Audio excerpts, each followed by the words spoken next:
Ya udah, masa ini mau anak geser sini kan nggak mungkin.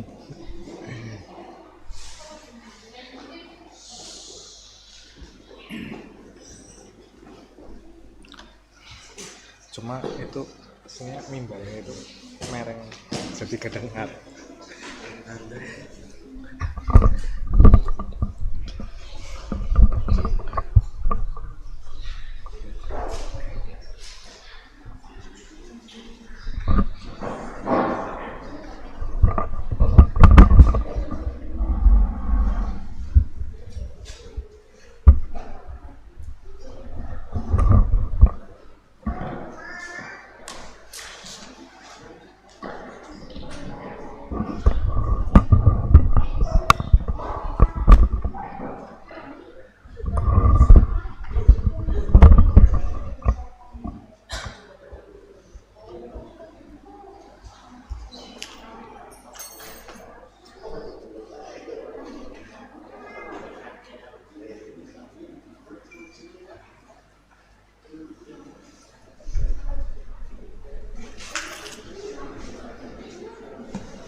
Bismillahirrahmanirrahim. Assalamualaikum warahmatullahi wabarakatuh.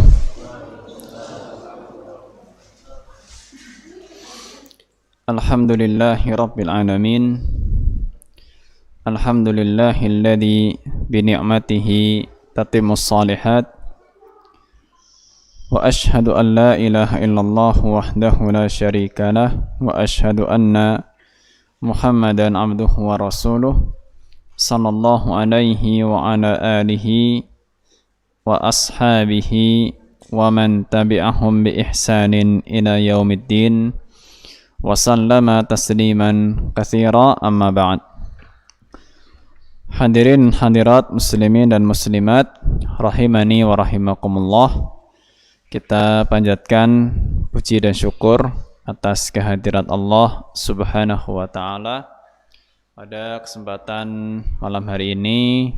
Dengan limpahan taufik dari Allah, kita bisa kembali melanjutkan kajian kita yang sudah kita awali di pertemuan pekan yang lalu untuk membahas tauhid ya, dari kitab At-Tamhid, syarah kitab Tauhid yang ditulis oleh Syekh Muhammad Ibn Abdul Wahhab At-Tamimi rahimahullahu ta'ala. Yang insyaallah malam ini sebagaimana disampaikan di pertemuan yang lalu, kita terlebih dahulu akan mengenal ya, siapa sebetulnya yang menulis kitab Tauhid ini, yang waktu itu saya singgung sebetulnya buku yang kita bahas ini buku yang sangat ringkas ya, buku yang sangat ringkas, sebuah buku kecil ya. Bahkan kalaupun dicetak hanya akan menjadi sebuah buku saku saja ya, buku saku kecil nih, segini nih bukunya nih ya, buku kecil, dan alhamdulillah sudah banyak diterjemahkan ya, sudah terjemahkan. Sehingga yang kecil ini butuh untuk dijabarkan dan dijelaskan. Saya kemarin sudah sedikit singgung penulis kitab Tamhid, dan sekarang insyaallah kita akan baca biografi tentang penulis kitab At-Tauhid ya. mengenal siapa penulis kitab tauhid itu. Disebutkan di sini tarjamatu Syekhul Islam Muhammad ibni Abdul Wahhab. Bismillahirrahmanirrahim. Ismuhu wa nasabuhu wa mauliduhu. Ya, kita awali dengan mengenal siapa namanya, bagaimana nasabnya, dan tentang kelahirannya. Huwa Syekhul Islam wal 'allamatul humam wal mujaddidu lidinil Islam al-Imamu Abul Husain Muhammad ibnu Abdul Wahhab ibni Sulaimana ibni Ali ibni Muhammad ibni Ahmad ibni Rashid al-Wuhaybiyut Tamimi. Ya, jadi disebutkan beliau ini seorang yang bisa dikatakan pembaharu. Ya, kenapa? Karena Nabi SAW memang menyebutkan bahwa Allah Azza wa Jalla itu ya mengutus di setiap 100 tahunnya itu akan ada sosok yang memperbaharui. Memperbaharui itu bukan berarti membuat sebuah inovasi ya, tidak, tapi sesuatu yang sudah banyak dilupakan dalam agama ini kemudian ada satu sosok yang kembali mengingatkan supaya bisa kembali diamalkan. Ya. Dan salah satunya beliau ya, yang tadi nasabnya disebutkan sampai kepada suku yang namanya Banu Tamim ya. Maka di belakangnya namanya tadi ada At-Tamimi. Ya, At-Tamimi itu berarti dari Bani Tamim. Maka dikatakan wa nasabuhu ma'rufun ila qabilati Tamim asy-syahirah. Wa qad rawal Bukhari wa Muslimun an Abi Hurairah radhiyallahu anhu annahu qala la azalu uhibbu bani Tamim min thalathin sami'tuhunna min Rasulillahi sallallahu alaihi wasallam. Sami'tu Rasulullah sallallahu alaihi wasallam yaqul hum ashaddu ummati 'ala ad-dajjal. Qala wa ja'at sadaqatuhum faqala an-nabiy sallallahu alaihi wasallam hadhihi sadaqatu qaumina. Qala wa kanat sabiyyatun minhum inda Aisyata faqala Rasulullah sallallahu alaihi wasallam a'tiqiha fa innaha min waladi Ismail. Tentang Bani Tamim itu sendiri, suku yang namanya Bani Tamim yang menjadi nenek moyang ya leluhurnya Muhammad bin Abdul Wahhab bin Sulaiman At-Tamimi ini, itu suku yang disebutkan punya keutamaan oleh Nabi alaihi salatu wassalam. Sukunya Bani Tamim itu punya keistimewaan ya. Disebutkan dalam hadis Bukhari dan Muslim. Di sini Abu Hurairah radhiyallahu anhu mengatakan, aku selalu mencintai Bani Tamim, selalu mencintai suku Bani Tamim karena suku ini punya 3 sifat ya, atau punya 3 keistimewaan yang aku dengar langsung dari Rasulullah sallallahu alaihi wasallam. Apa saja? Pertama, dikabarkan dari Nabi alaihi salatu wasallam mengatakan hum asyaddu ummati 'ala dajjal. Bani Tamim itu adalah suku yang nantinya paling sengit untuk melawan Dajjal ya, paling keras dan paling sengit untuk melawan Dajjal. Itu suku Bani Tamim ya.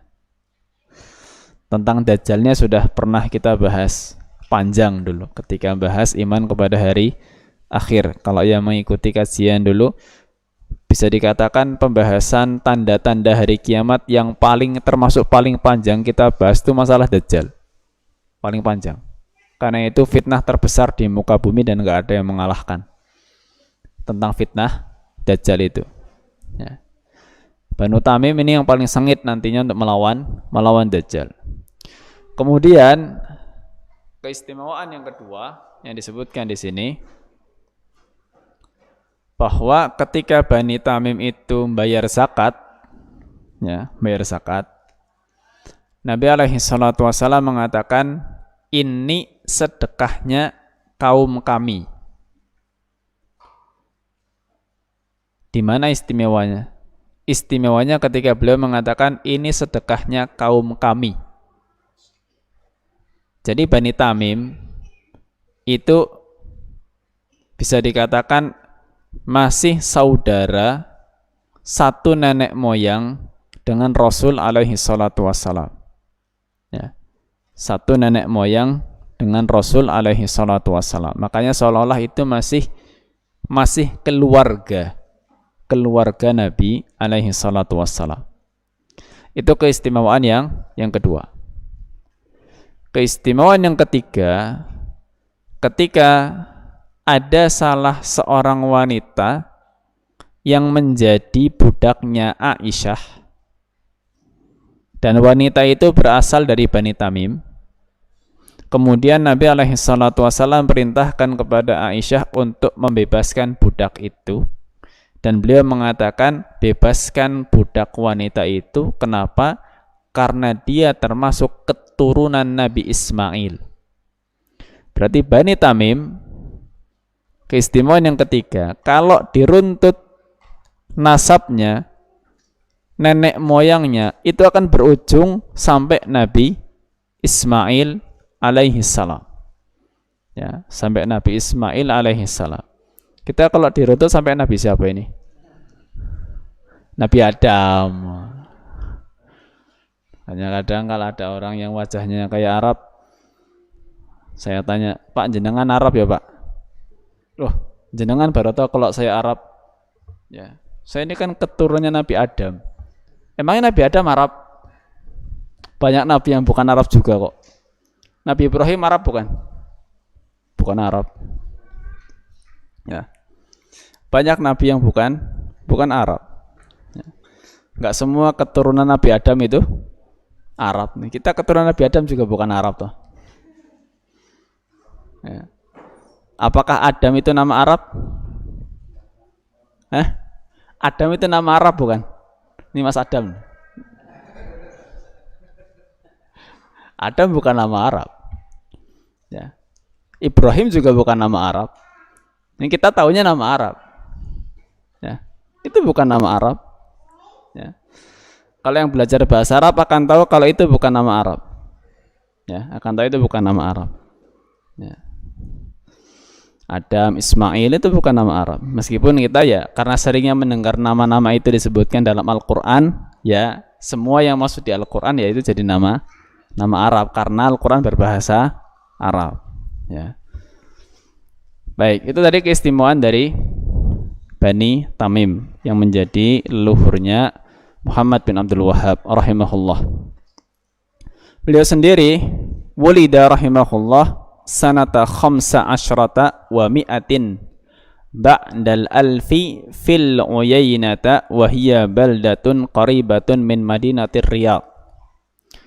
Beliau itu Muhammad bin Abdul Wahhab ini dilahirkan di tahun 1115 Hijriyah. Ya, 1115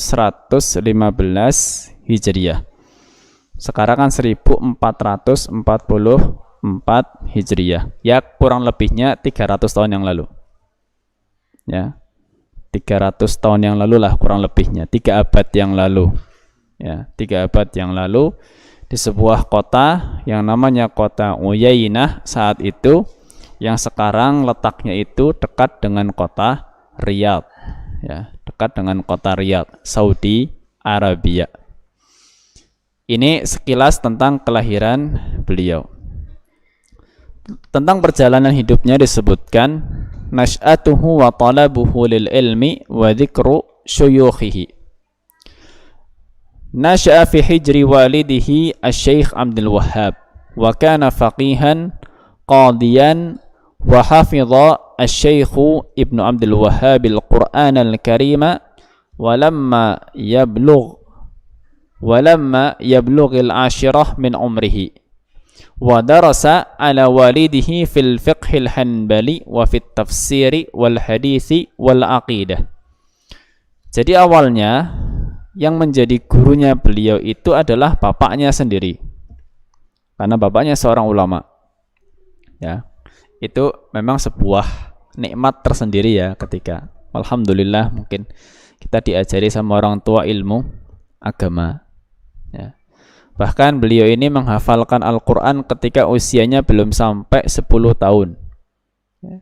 Termasuk yang diberikan keistimewaan oleh Allah Subhanahu wa Ta'ala untuk menghafal Quran di waktu kecil.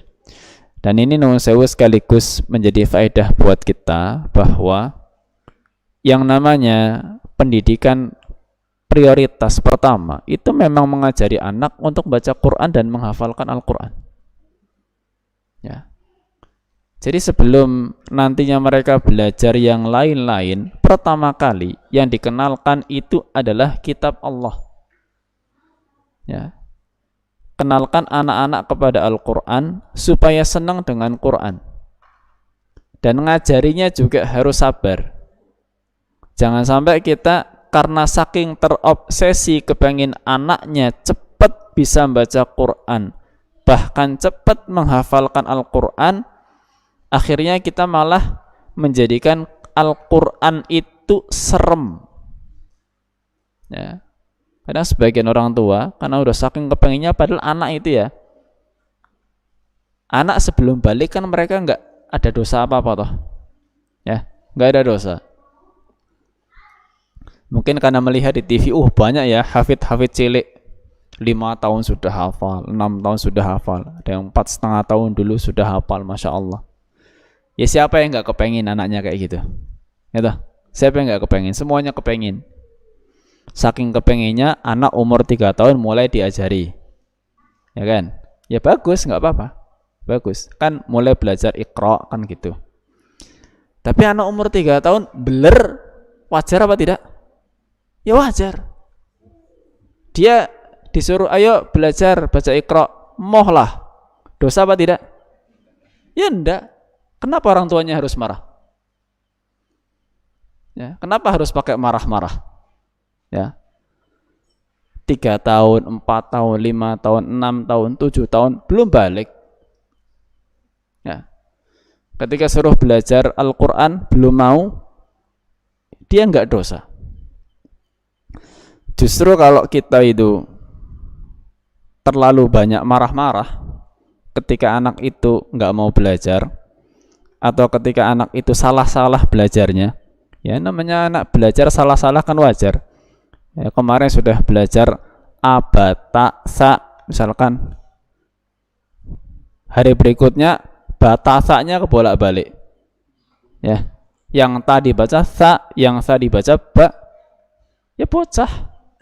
Ya, apalagi masih 3 tahun. Ya, gemes wong tuane. Ayo kemarin apa? Ini bocah umur 3 tahun. Kalau kebanyakan begitu, lama-lama anak nggak senang sama Quran. Ya, nggak senang dia belajar. Bolak-balik dimarahi. Kita nggak bisa menjadikan suasana Al-Quran itu suasana yang menyenangkan. Ya.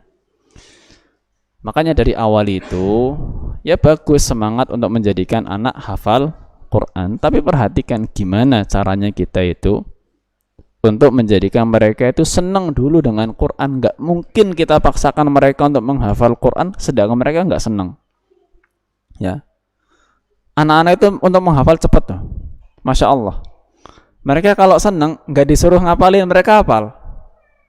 Ya, anak saya kalau lagi di desa, ya, suka denger itu mungkin ada zikir dan sholawat yang dibacakan keluar dari pengeras suara, sebulan aja itu nggak nyampe sebulan lah, sehari 2 hari aja udah hafal itu, mungkin banget.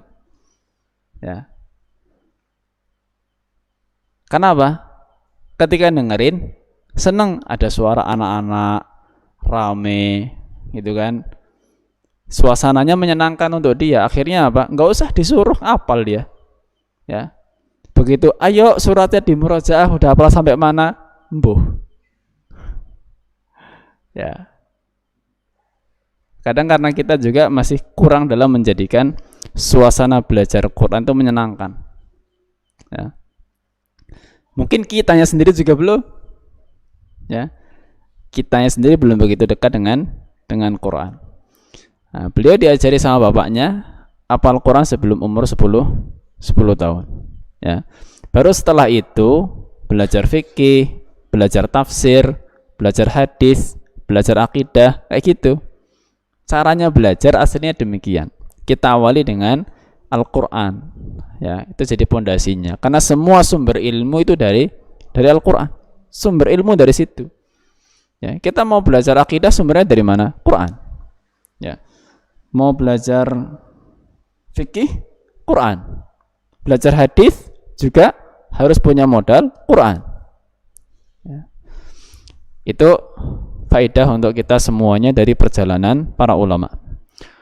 Wa kana Syekh rahimahullahu taala syaghufan bi kutubi Syekhul Islam Ibn Taimiyah wal Imam Ibn Al-Qayyim rahimahumullah. Jadi beliau ini sangat menggemari tulisan-tulisan karya dari dua orang ulama yang dikenal namanya Ibnu Taimiyah dan Ibnu Al-Qayyim. Ya, Ibnu Taimiyah dan Ibnu Al-Qayyim rahimahumullah.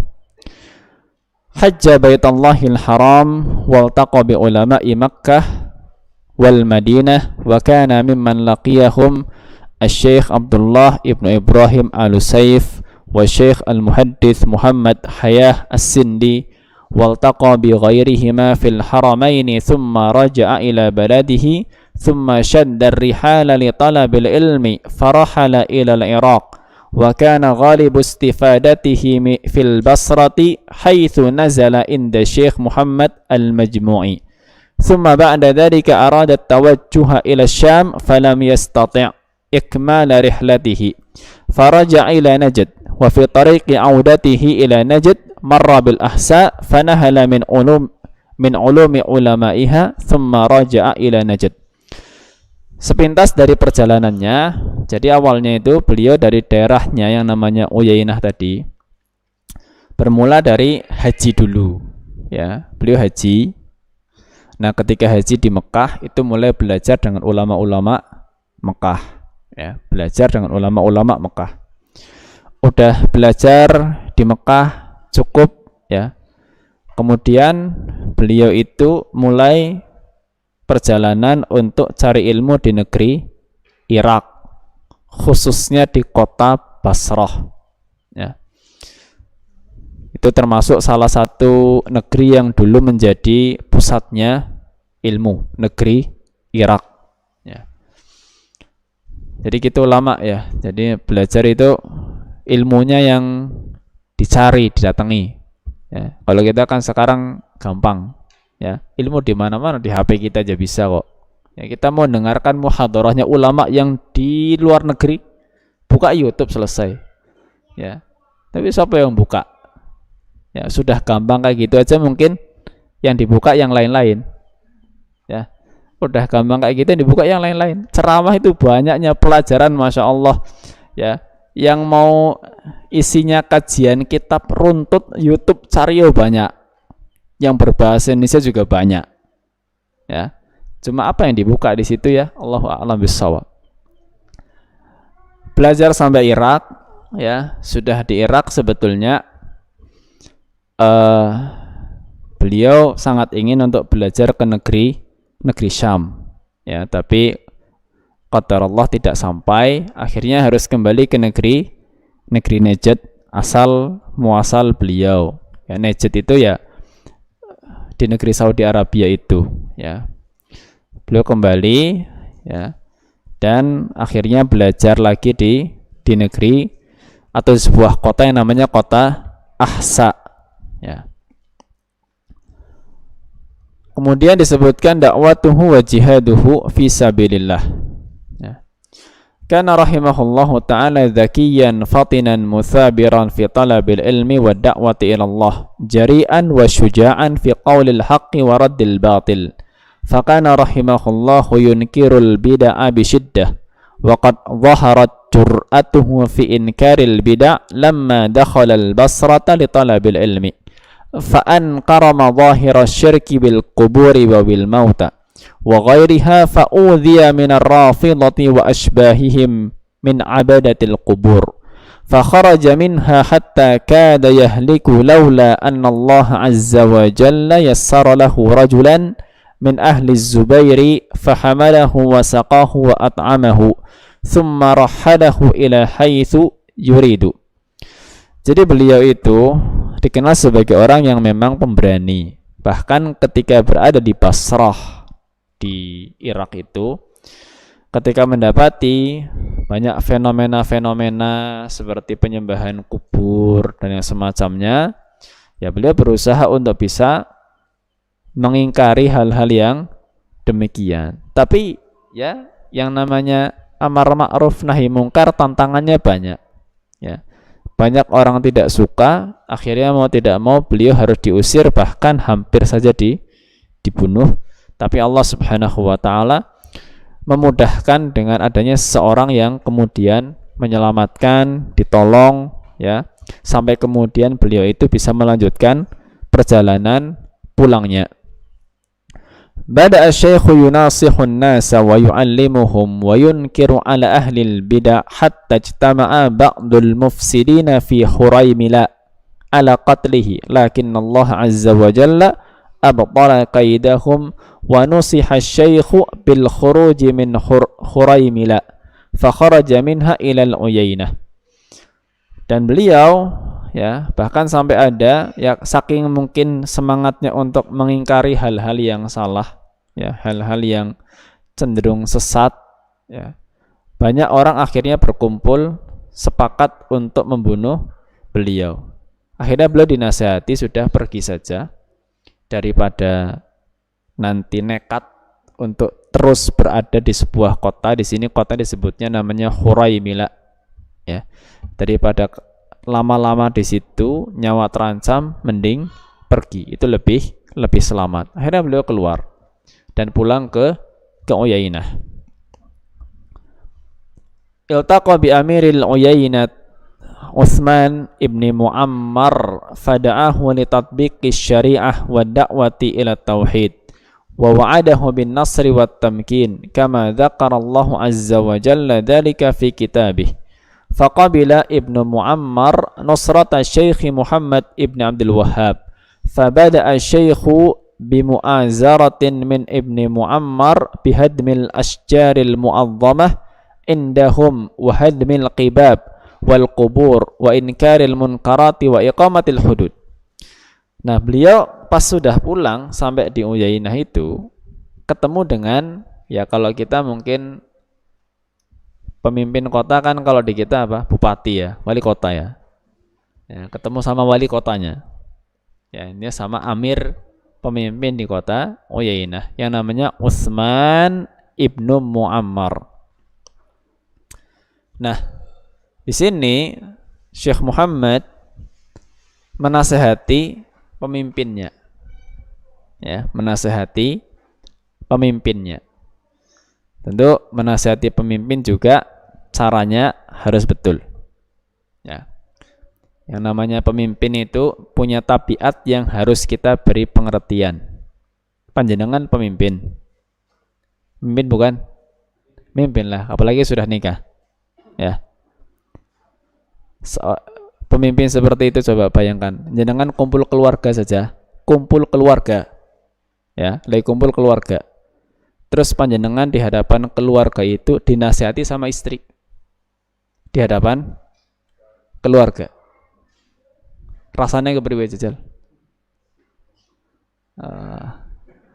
Ya sih pas lagi ngarep keluarga menang, muka mlebu kamar jajal apa kowe. Bojone tapakna jajal. Ya. Itu padahal cuma pemimpin keluarga. Ya. Ada jiwa yang memang tidak pas dan tidak cocok kalau dinasehati di hadapan umum.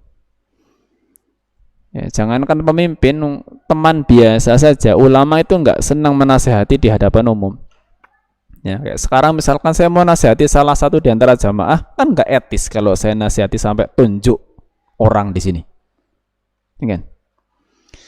Maka menasihati pemimpin juga seperti yang disebutkan oleh Nabi alaihi salatu wasallam, liyakhudh biyadihi wa liyakhlu bihi. Ya, ambil tangannya, menyendirilah berdua dengan dia. Nasihati berdua itu kan lebih enak. Ya kan? In qabila fadak wa illa faqad adda ma'alaihi. Kalau pemimpin setelah dinasihati dia terima nasihat, alhamdulillah, itu tujuannya tercapai. Kalau habis dinasihati enggak terima, maka yang menasihati sudah menjalankan kewajibannya. Udah, itu aja. Ya, tidak dibebani oleh Allah Subhanahu wa taala untuk sampai diterima nasihat itu. Di sini alhamdulillah nasihat pemimpin diterima. Ya. Untuk bisa menerapkan aturan-aturan Allah Subhanahu wa taala, untuk bisa bertauhid mengesahkan Allah Subhanahu wa taala. Akhirnya apa? Ya, namanya pemimpin punya kuasa, ya. Dengan kuasanya itu dia punya beban tanggung jawab di hadapan Allah Subhanahu wa taala untuk mengingkari kemungkaran. Karena mengingkari kemungkaran level yang pertama itu dengan tangan. Man ra'a minkum munkaran falyughayyirhu biyadihi. Barang siapa melihat kemungkaran maka rubahlah dengan tangannya. Penguasa itu punya tangan yang bisa digunakan untuk mengingkari dan merubah kemungkaran. Akhirnya Utsman bin Muammar tadi selaku pemimpin di kota Uyainah, ya, bersama dengan Syekh Muhammad ini menghilangkan kemusyrikan-kemusyrikan yang terjadi. Pohon-pohon yang disakralkan, dikultuskan, ditebangi. Ya, kadang kita mau nebang pohon beringin aja suwe banget le rapat. Ya. Pohon beringin ini mau ditebang ini, ge kodisit ge. Dipikir ke monggo kira-kira kualat apa ora ge. Masya Allah. Ya. Pohon-pohonnya ditebangi, ya. Kubah-kubah, bukan kubah masjid, di bangunan-bangunan yang ada di atas kuburan itu, ya, itu kemudian juga dihilangkan, dihancurkan, ya. Karena itu menjadi wasilah untuk nantinya mengagungkan orang-orang yang sudah meninggal dunia, padahal mereka sudah tidak bisa melakukan apa-apa lagi. Nah, di sini, mulai tersebar kabar. Falamma intashara hadzal khabar baina ahli Najd wa wasala hadzal amru ila hakim al-ahsa Sulaiman ibn Muhammad ibn Uray'ir wa huwa min bani Khalid fakataba ila ibn Muammar amir al-Uyainah ya'muruhu biqatl Syekh Muhammad ibn Abdul Wahhab. Faballagha amir al-Uyainah al-Syekh Muhammad ibn Abdul Wahhab bihadzal amr. وخاف من حاكم الأحساء لأنه كان يعطيه عطية سنوية فخشي إن عصى حاكم الأحساء أن ينقطع عنه المال وخشي أن يغزوه وخذل الشيخ فطلب منه أن يرحل وأوعز إلى فارسي أن يمشي خلف الشيخ ويقتله إذا خرج. Fahamallahu Syekh Muhammad ibn Abdul Wahhab walam yastati' an yaqtulahu. Ketika apa yang terjadi di Uyainah ini, jadi tadi kan sudah mulai kemusyrikannya dibasmi. Kabar itu tersebar sampai ke daerah Ahsa yang tadi sempat disinggahi oleh Syekh Muhammad bin Abdul Wahhab. Nah, pemimpinnya kota Ahsa di sini, wali kotanya, ya, yang namanya Sulaiman bin Muhammad bin Uray'ir, dia nggak suka dengan apa yang terjadi di Uyainah. ketika ada atau banyak kemusyrikan itu dibasmi.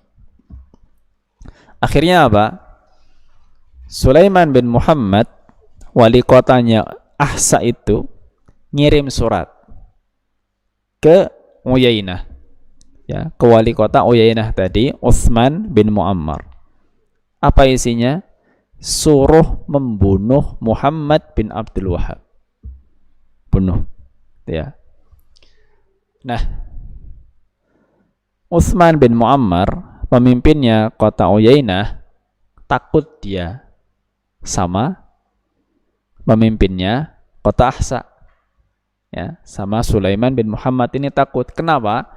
Karena Sulaiman bin Muhammad selaku pemimpin di kota Ahsa, dia sering kirim bantuan ke kota Uyainah setiap tahun. Banyak jasanya. Nah, ini memang pengaruh harta luar biasa. Iya, pengaruh harta luar biasa.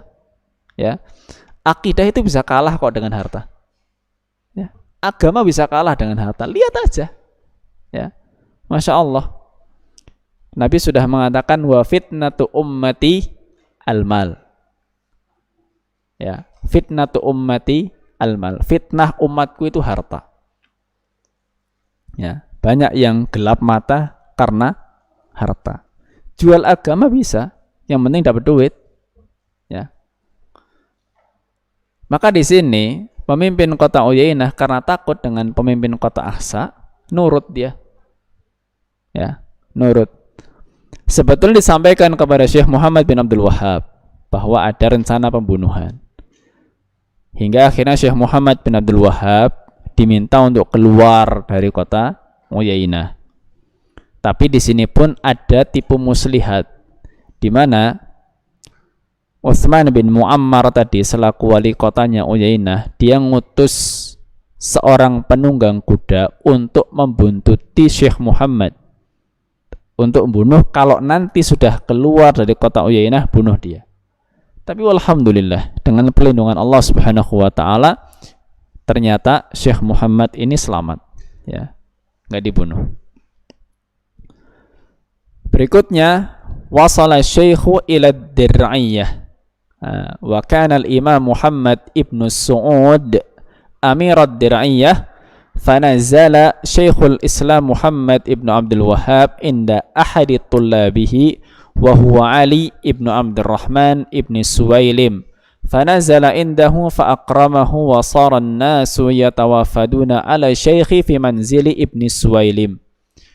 Waja'al amiru Muhammad ibn Su'ud ila bayti ibn Suwailim wa sallama ala syekh wastafhamahu an da'watihi fabayyana lahu da'wat at-tauhid wa daqqarahu billah wa raja an yakuna imaman lil muslimin fayajma'u Allahu lahu ad-din wa ad-dunya wa li dhurriyyatihi in istamsaka bihadhihi al-aqidati salafiyyah. فشرح الله صدر الإمام محمد ابن سعود لهذه الدعوة المباركة فاقتنع بنصرتها وتعاهد على نصرة التوحيد والدعوة إليه. Akhirnya keluar dari kota Uyainah, beliau masuk di kota namanya kota Dir'iyah, ya, kota Dir'iyah. Saat itu yang menjadi pemimpin di kota Dir'iyah namanya Muhammad bin Su'ud, ya, Muhammad bin Su'ud. Ini yang nanti cikal bakal jadi namanya Saudiyah. Kalau kita ngertinya Saudi, ya. Karena saat itu ada pemimpin sebuah kota namanya Dir'iyah, pemimpinnya namanya Muhammad bin Su'ud. Ya, makanya negerinya nanti disebut namanya As-Saudiyah. Nah, di sini Syekh Muhammad ketika singgah di kota Dir'iyah, beliau itu nginap di salah satu rumah atau di rumah salah satu muridnya, ya, namanya Ali bin Abdurrahman bin Suwailim, dikenal namanya Ibnu Suwailim. Nginap di situ. Ketika orang-orang tahu ada Syekh Muhammad di rumahnya Ibnu Suwailim, mereka berdatangan. Bahkan termasuk yang sampai datang itu pemimpin kotanya langsung, Muhammad bin Su'ud. Untuk apa? Untuk, kalau bahasa kita, klarifikasi, ya, minta kejelasan kepada Syekh Muhammad dakwahnya dia itu kayak apa sebetulnya. Ya. Maka Syekh Muhammad jelaskan, dia mendakwahkan tauhid seperti ini, ya. Bahkan beliau motivasi kalau dakwah ini, dakwahnya Nabi SAW itu dipelihara, dijaga, bahkan kita turut untuk mengamalkan dan mendakwahkannya, maka Allah Subhanahu wa taala akan menjaga kita dan anak keturunan kita.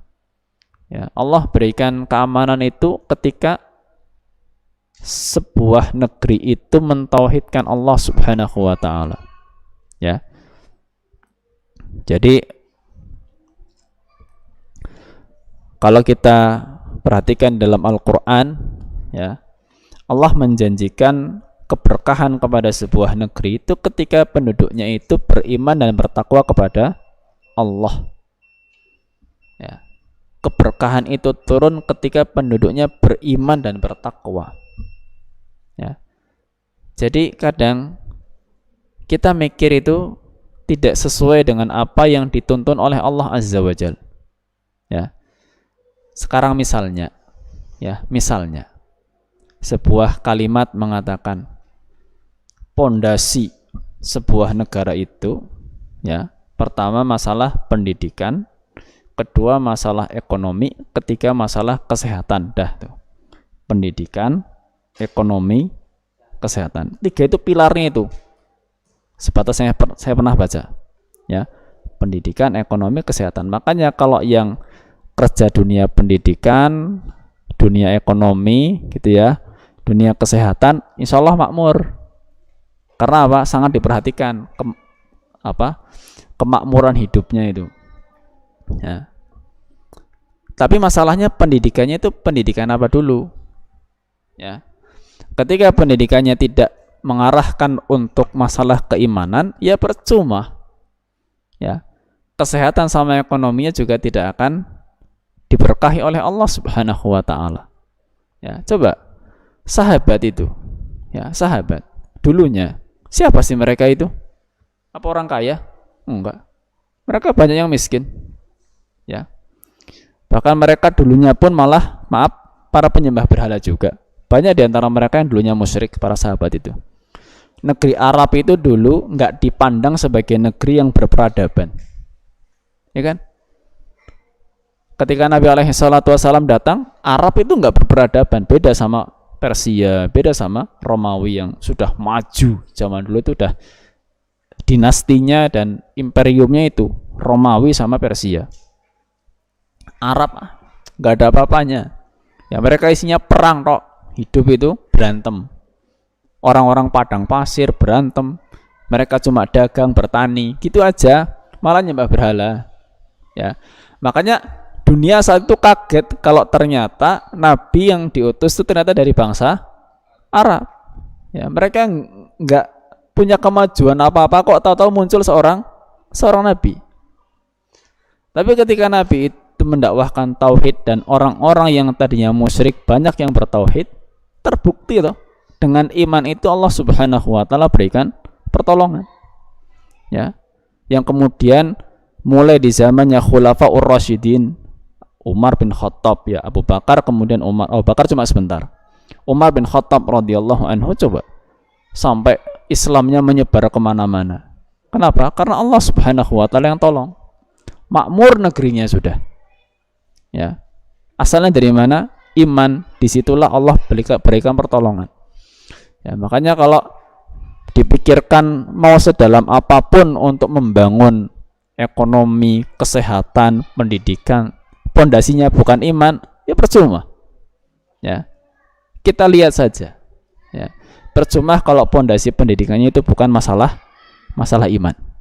Ya. Karena janji Allah itu keberkahan dilandasi dengan iman.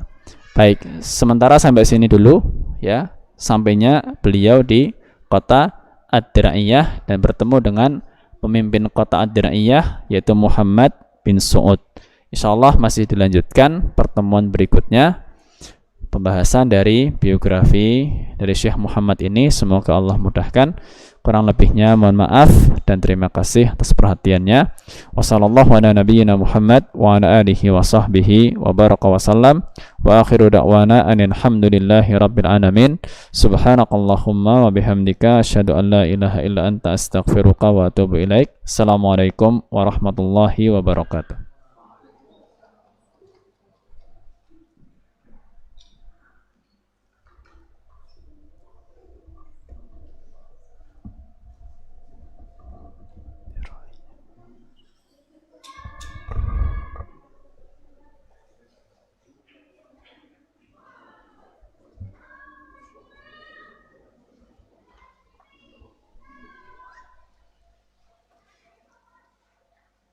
الله أكبر